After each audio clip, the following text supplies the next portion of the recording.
They're important issues to our residents, and many feel that the level of criminal activity, panhandling, and disorderly conduct in our neighborhood has gone up. The Bridge Hotel, other establishments along Lombard, and the bars and nightclubs in the vicinity are frequently blamed for these increases. Where do you see the problems coming from, and what is your plan for maintaining and improving the safety of our neighborhoods? And the order for this is Kat, Janet, Barbara, Abraham, Vilma, Mark. So Kat?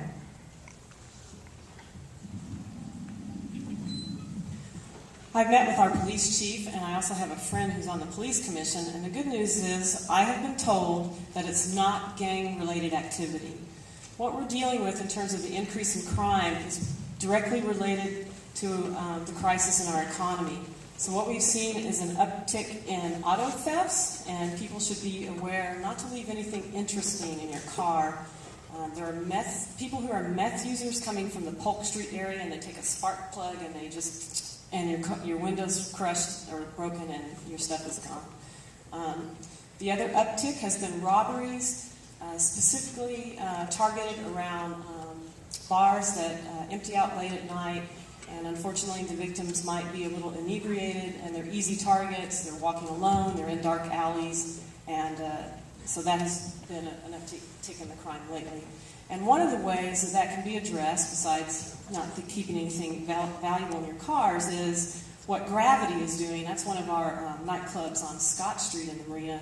They have actually hired security bouncers to watch the patrons as they're leaving. They'll follow them down the block. They'll make sure they're safely out of there.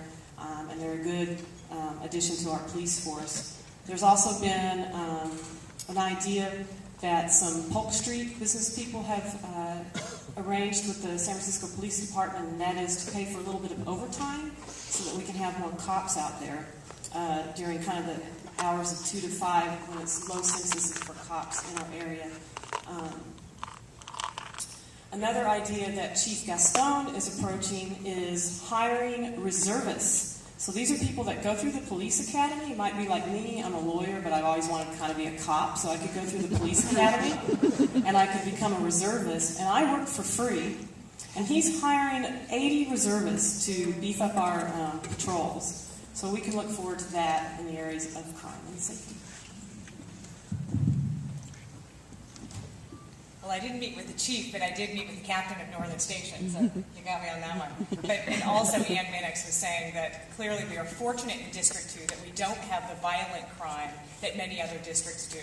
But again, robberies, particularly as Kat said, don't leave anything in your car. Anything that begins with an I is certainly up for grabs. I've spoken with many merchants as well on Union Street and on Chestnut Street, and there have been some robberies that have taken place there and smashing of the windows. So we are the best eyes and ears of our community, and so if you see any suspicious behavior, you should immediately report it to the police. I am a big proponent of what is called the broken windows theory of crime prevention.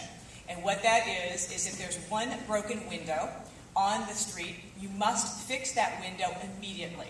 Otherwise, every other window within a matter of weeks will be broken as well.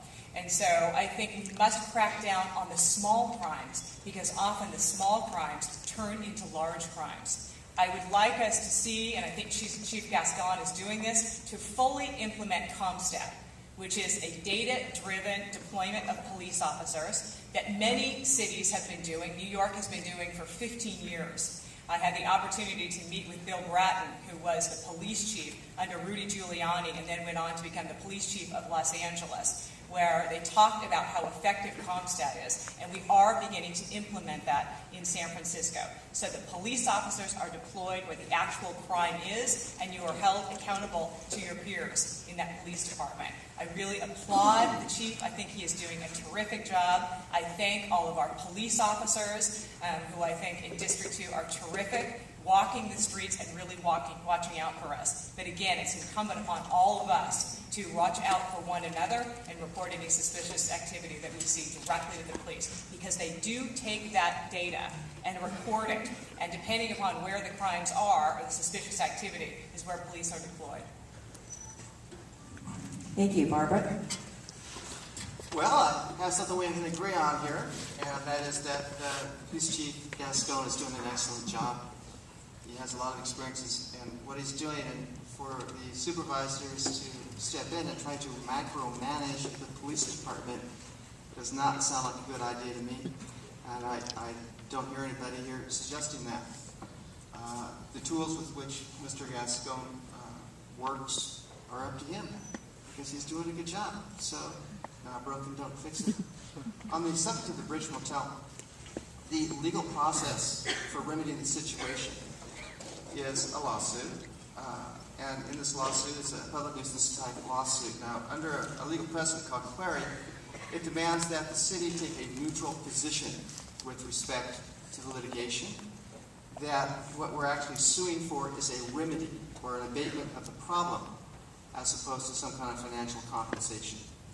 Now, the person who is running that litigation, his name is Mr. Matt Dorsey, and I talked to him at the city attorney's office. And I asked him specifically about the Bridge Motel, and I went down and to take a look at the Bridge Motel and see what was going on. And the information that I got from Mr. Dorsey was that the situation had improved substantially, that he's not quite ready yet to dismiss the lawsuit, but it's well on its way. In the investigation that I did myself, I went up and I knocked on the manager's office. You have a new manager there that's been there 1 month, so you have a management change. They have a little newspaper clipping about how well they've been improving their situation on the wall there in the manager's office. And they're really coming forward and changing their attitude of defiance and coming around. Now, the previous problems that existed at the Bridge Motel were drugs, and I don't think anybody here is going to be supportive of illegal drugs. The one thing that we can do to help abate or diminish or degrade the problem with illegal drugs, of course, is to communicate, which goes to a previous thing, and I've just got the stop card, so I'm out of time. Thank you, Mark. Normally we have to say stop again. I know, I didn't want to stop. I could have gone a half an hour about what to do about illegal drugs. I want them gone. Avery?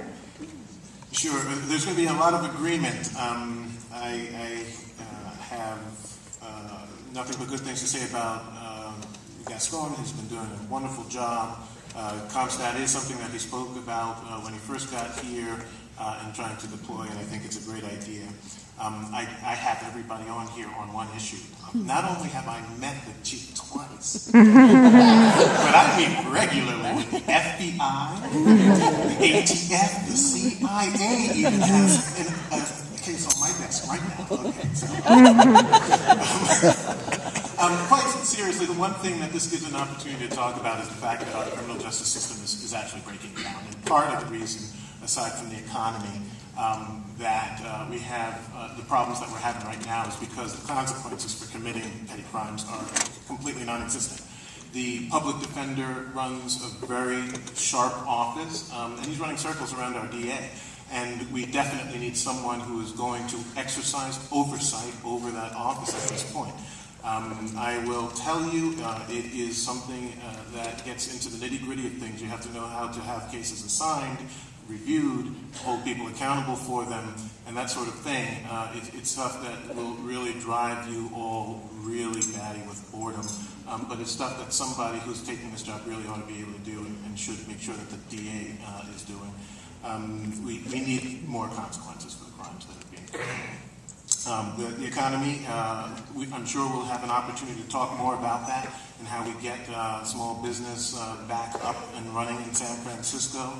I'm going to trust that we get to that question a little bit later, but I think that will have a big effect on the sorts of crimes that we're talking about, the smash and grabs and that sort of thing. But this is a good time also to think very carefully about the fact that our criminal justice system needs consequences. Vilma? I am a living witness for being vandalized, my car having been vandalized because of the increasing number of homeless people and transients in this city. We're all affected, from graffiti by the youngsters to the different menaces that they create. and then the Bridge Motel on Lombard Street. It's a blighted area, and so is with the empty stores that are on Union Street and also the Fillmore District. These are areas that needs to be dealt with because they create problems amongst people that has nothing better to do but destroy other people's properties. For whatever reason, it comes to mind that something needs to be done. And how? By being, interested in the community, by participating in a neighborhood watch, and also by being more active into the neighborhoods projects like having the streets cleaned up, having to follow rules and regulations about disposing of unwanted materials. And these are projects that are needed to be dealt with.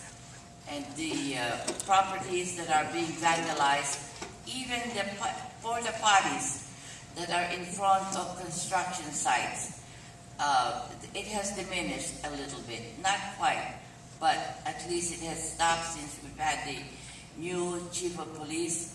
They're really getting down on criminal activities in the area. So we just don't want just our district. We would like the city of San Francisco get back in its solidarity of being a beautiful city to be appreciated and loved. Thank you. Thank you. Mark? Look, I think District 2 has changed a lot over the years. When I grew up here in the Marina, I used to, at about 9 in the morning on summer days, bike by myself up to Moscone, which was then Funston, and spend the whole day there, and come back at 10 or 11 at night, much to my parents' chagrin. But it was completely safe, and times have changed. I certainly wouldn't allow my little children to be doing that. And there have been, I know, assaults, a lot of assaults, particularly against women in the area here, certainly off of Chestnut Street over the last few years, car break-ins, and I have spent time as well with merchants up and down Chestnut and Union and Fillmore. This is real. There are real break-ins that continue to happen in our merchant corridors, and we need to be very vigilant to protect against that. And I think that's accomplished in two ways. First of all, fully funding our police department. I don't believe in some of the proposals mandating foot patrols or what have you, or telling Chief Gascon and his department how to do their business, but I do believe in giving them full funding. I believe public safety is a big deal, not only in San Francisco, but here in District 2. But also, I think even more importantly, is engaging with our community here in District 2. For the past 5.5 years, I've served on the board of directors of San Francisco Safe. It is a nonprofit here in San Francisco, almost fully funded by our police department, tasked with both creating all of the neighborhood watch groups in San Francisco, but also coordinating all of the community policing efforts within San Francisco between the police departments and the local communities. I have, in the course of this service on the board, spoke with Captain Mannix and Chief Gascon and Captain Correa out in Richmond that oversees a lot of District 2 out there.